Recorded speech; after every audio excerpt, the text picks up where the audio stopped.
There are also other entities of credibility that we can look at. So it's not just necessarily a person, right, in a mass media sort of arrangement or even in just public speaking, right? There are other areas in which we can extend this concept of credibility. And so one of those is going to be organizations and institutions. So we all know organizations go through periods of good times and bad times as far as their public image go, and that's sort of where public relations campaigns come in, right? So organizations can be seen as very credible at one point in time and then very not credible at another point in time.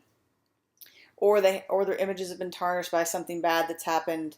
For example, oil companies when there's oil spills and whatnot, those sorts of things. But organizations in and of themselves and institutions carry out public relations campaigns to help manage their public image. And so that's an important part of, and is inherently persuasive because we're all constantly trying to persuade people to have a positive image of an organization or institution.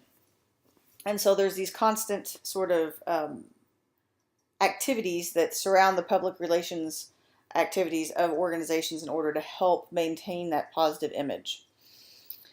Departments, divisions, and staffs within organizations have been assigned to the duty of maintaining an organization's credibility, right? So some places have entire PR departments.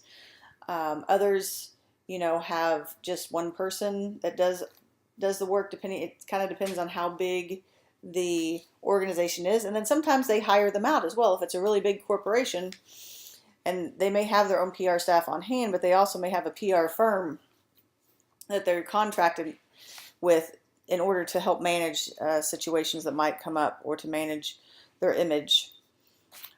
So that's where it kind of falls with organizations, is that typically they engage in image management through public relations in order to maintain a certain image that they're trying to maintain.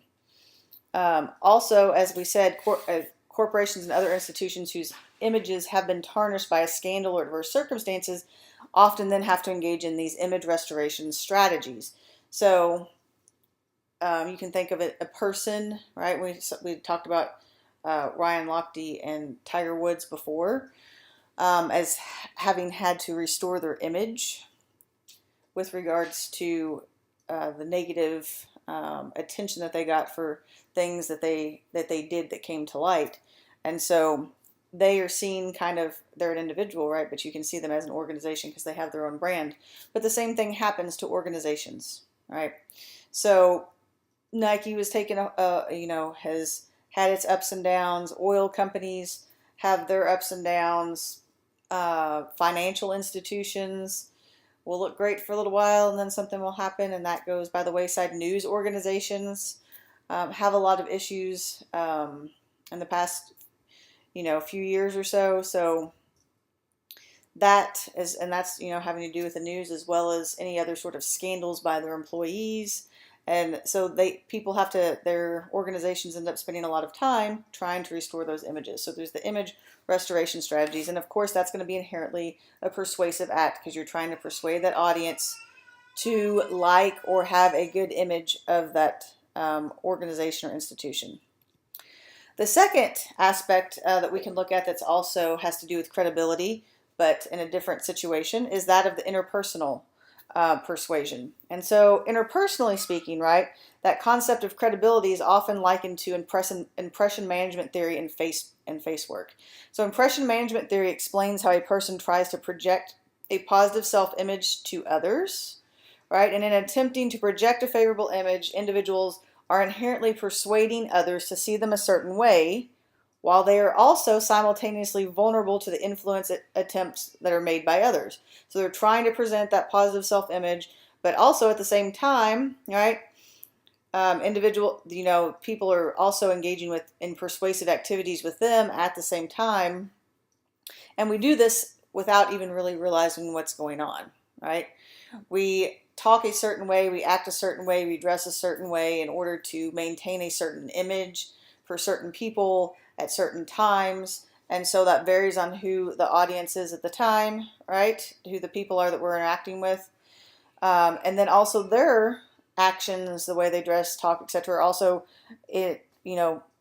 having a persuasive influence on us as well. And so it's working back and forth. And then the face work involves negotiating one's social standing and social worth in the eyes of others.